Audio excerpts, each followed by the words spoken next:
김일성은 보란듯이 나 김구 선생의 뒤통수를 쳤소라고 광고를 한 것입니다.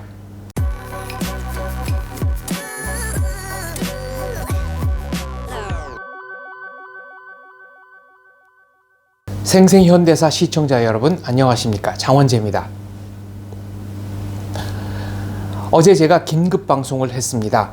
태영호 의원의 주장, 그러니까 김구 선생님이 김일성에게 당했다라는 것을 입증할 만한 자료가 있다. 그리고 자유중국 외교관인 류위완의 보고서를 소개를 했습니다.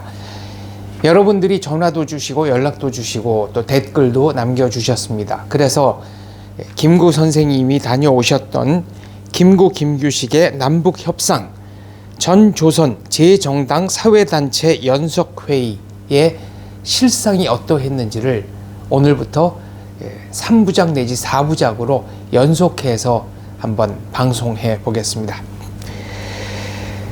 1948년 4월 19일부터 4월 30일까지 남북 연석회의가 열렸습니다. 이 일정에 관해서는 제가 따로 별도로 자세하게 설명을 하겠습니다. 가장 문제가 되는 것은 이 회의 끝에 나온 합의문인데요. 김구, 김규식 선생 모두가 이 합의문에 서명을 했습니다. 그런데 이 합의문 때문에 김구, 김규식 두 분의 정치적 영향력은 한국으로 귀환한 이후에 빠르게 쇠퇴합니다. 왜냐? 이 합의문 내용 중에는 북한이, 그러니까 김일성 집단이 남쪽으로 보내는 전기, 남쪽으로 보내는 농업용수를 끊지 않겠다라고 했다는 내용이 나옵니다. 그런데 두 분이 돌아오시고 얼마 되지 않아 김일성은 남쪽으로 송전 중단합니다. 그리고 농업용수도 공급을 중단합니다. 그러니까 대한민국에 살고 있던, 그리고 북쪽에 살고 있었던, 한반도에 살고 있었던 모든 사람들에게 김일성은 보란듯이 나 김구 선생의 뒤통수를 쳤소라고 광고를 한 것입니다. 여기에 관해서도 제가 따로 자세하게 설명을 드리겠습니다.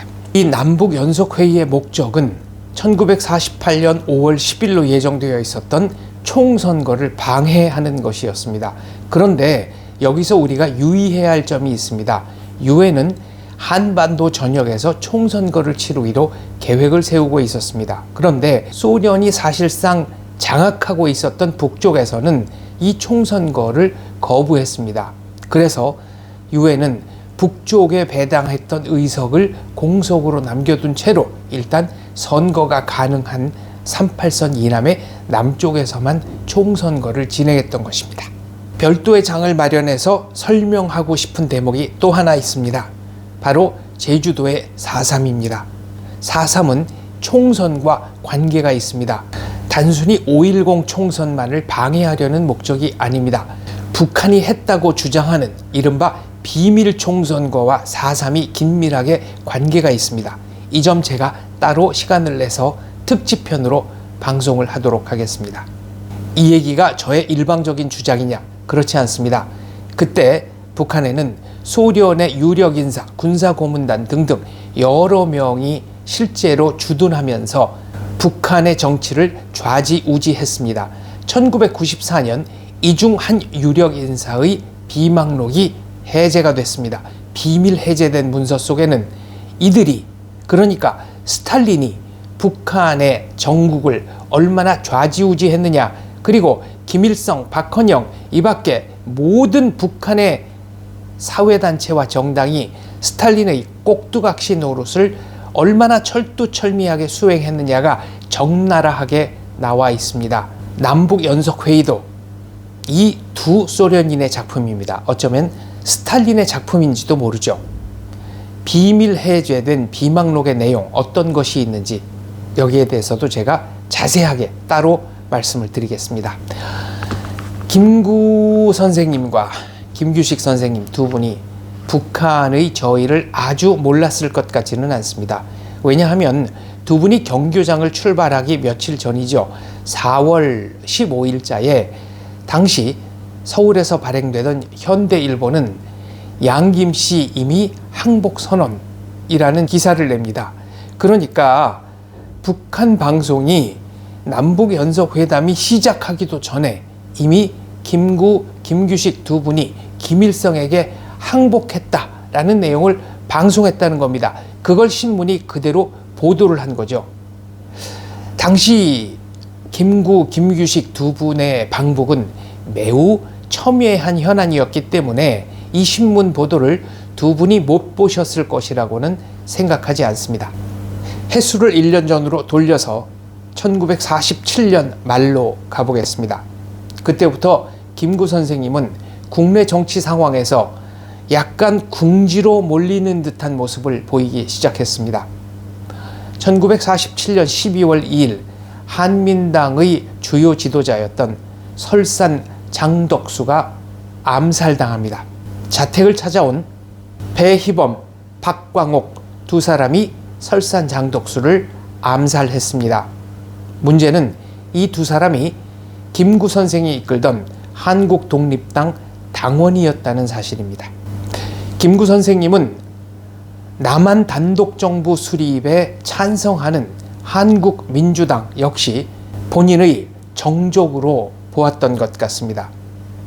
많은 사람들이 설산 장덕수의 암살 배후에 김구 선생님이 있다는 의심을 하기도 했죠.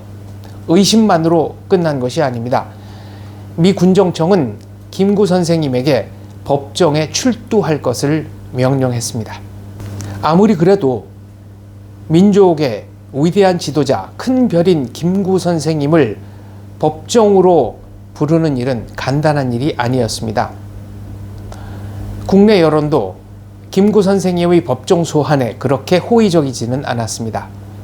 김구 선생님은 1948년 3월 12일 법정에 출석해서 미 군정의 재판장들과 이런저런 문답을 합니다. 김구 선생님이 법정에 나가기까지는 당시 미국 대통령이었던 해리 트루먼이 직접 보낸 소환장도 큰 역할을 했다고 알고 있습니다. 결론적으로 말하면 설산 장덕수의 암살과 관련하여 8명의 한국 독립당 관계자가 사형 언도를 받았습니다. 제가 어제 말씀드린 류위완 공사는 본국으로 보낸 보고 전문에서 김구 선생이 한민당 당수인 설산 장덕수의 암살에 연루된 혐의가 적지 않다라고 썼습니다. 류위완 공사 얘기를 자꾸 하게 되는 이유가 있습니다. 류위완 공사는 임시정부 요인들과 폭넓은 인간관계를 가지고 있었다는 것이 하나입니다. 두 번째는 당시 중국은 2차 대전의 승전국이었고 유엔의 상임이사국이었습니다. 그러니까 류위완 공사의 보고서는 상당한 강대국이 수집한 매우 영향력 있는 정보였다라고 볼 수가 있는 것입니다. 당시 서울 장안에는 설산 장덕수에 이어 한국 독립당 측에서 인촌 김성수도 암살하려고 한다라는 소문이 돌기도 했습니다. 어제 제가 1월 8일 이승만, 김구, 김규식 세 분이 류위완 공사의 주선으로 함께 만나 식사를 했다라는 얘기를 했습니다. 이 세 분은 김구 선생의 요청으로 1월 26일 다시 한번 회동합니다. 이 자리에서 김구 선생님은 이른바 3단계 구상안을 내놓습니다. 그리고 나머지 두 사람의 동의를 구합니다. 3단계 방안으로 알려져 있는 것인데요. 첫 번째는 미소 양군의 한반도 완전 철수. 두 번째는 미소 양군 철수 후 한반도 요인 회담. 세 번째는 한반도 전역 총선을 통한 새로운 정부 수립입니다. 그런데 여기서 한 가지 생각해 봐야 할 것이 있습니다. 미소 양군이 한반도에서 물러난다고 했을 때 그 이후의 상황입니다. 소련은 북쪽 맨 끝으로 약 11km 정도를 북한과 국경을 접하고 있죠. 당시에도 사정은 마찬가지였습니다. 그러니까 소련은 마음만 먹으면 언제라도 다시 한반도 진주가 가능했다는 뜻입니다. 미군은 한번 철수하고 나면 아마 물리적으로 한반도에 다시 들어오는데 시간이 걸릴 것입니다. 그러니까 이 주장은 그 자체로 힘의 균형을 무너뜨리는 그런 주장이지 않을까라는 것이 후대 사학자들의 해석입니다. 그렇다면 남북연석회의는 어떤 과정을 거쳐서 성사가 된 것일까요? 놀랍게도 김규식 선생님이 먼저 김일성, 김두봉에게 제안을 한 것으로 되어 있습니다. 김구 선생은 1월 8일 UN 한국임시위원단을 만난 자리에서 남북 협상을 제안을 합니다. 그리고 2월 4일 김일성과 김두봉에게 남북 요인회담을 제안하죠. 2월 10일에는 남쪽 단독정부 수립을 반대하는 성명을 냅니다. 바로 3천만 동포에게 읍고함, 그러니까 흐느끼면서 고함이라는 내용의 아주 유명한 글이죠. 38선을 베고 죽을지언정 남북이 분단되는 것은 볼 수 없다 라고 한 유명한 말이 바로 이 문헌에 들어 있습니다. 3월 25일에 김일성과 김두봉 명의의 답장이 옵니다. 발신자는 조선민주주의 민족통일전선이라고 하는 기구입니다. 아마 통일전선 전략은 공산당이 즐겨 쓰는 전가의 보도처럼 쓰는 수법이니까 그런 속마음을 잘 드러낸 명칭인지도 모르겠습니다. 그리고 3월 30일에는 북한이 정식으로 전 조선 제정당 사회단체 연석회의를 공식적으로 제안합니다. 김구 선생은 4월 19일 경교장을 나서서 북행길에 오릅니다. 경교장은 지금 삼성 고려병원 자리입니다. 김구 선생이 거처하던 공간은 철거하지 않고 그대로 기념관으로 쓰이고 있습니다. 경교장 안에는 김구 선생님이 북쪽으로 가시던 당일날 사진이 있습니다. 지금 병원 앞들 쪽으로 훨씬 더 넓은 정원이 있었는데요. 그 정원을 가득 메우고 있는 시민들의 모습입니다. 그러니까 김구 선생님의 방북을 결사반대한다, 절대 반대한다라는 시위대죠. 일부는 무릎을 꿇고 통곡을 하면서 절대 가시면 안 된다고 합니다. 김구 선생님은 이들을 설득하는 것이 불가능하다고 생각하셨던 것 같습니다.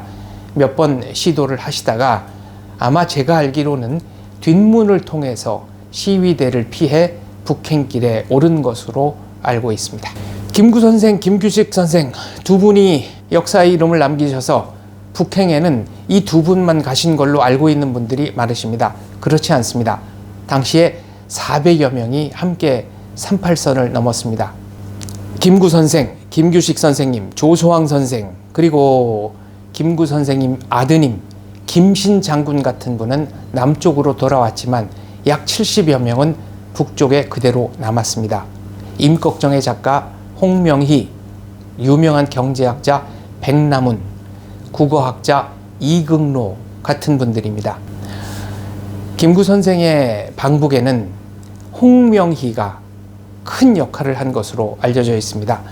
충청북도 출신이고 한때 조선의 3대 천재라고 불렸던 홍명희는 그 이전에 이미 여러 차례 북을 드나들면서 북에 포섭된 상태였던 것으로 알려져 있습니다.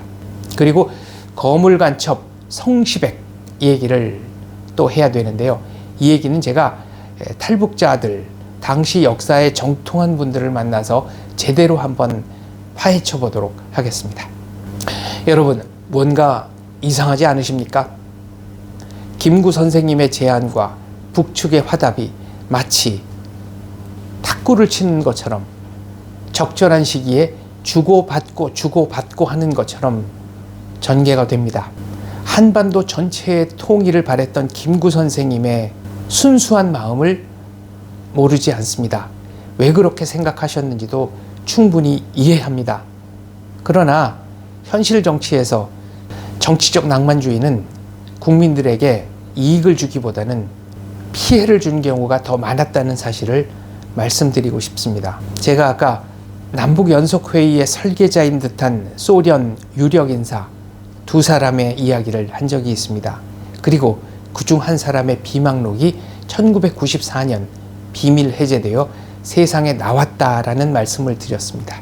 그 비망록에는 어떤 내용이 들어있을까요?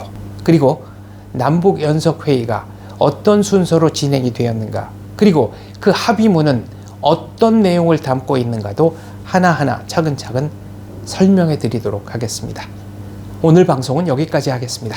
들어주셔서 감사합니다.